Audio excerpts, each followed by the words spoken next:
Follow these steps to add music to Instagram profile. First, launch your Instagram app.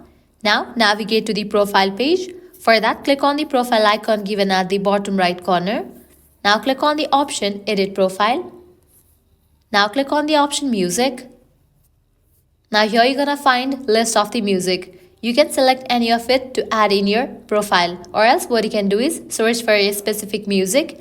At the very top, you're gonna see the search box. Over there, type in the music name. After song appears, click on it. Clicking on this, you are able to select the clip duration. Likewise, using this, you are able to select particular part of the music. Then click on Done. Now you can head back. The song will be added to your Instagram profile.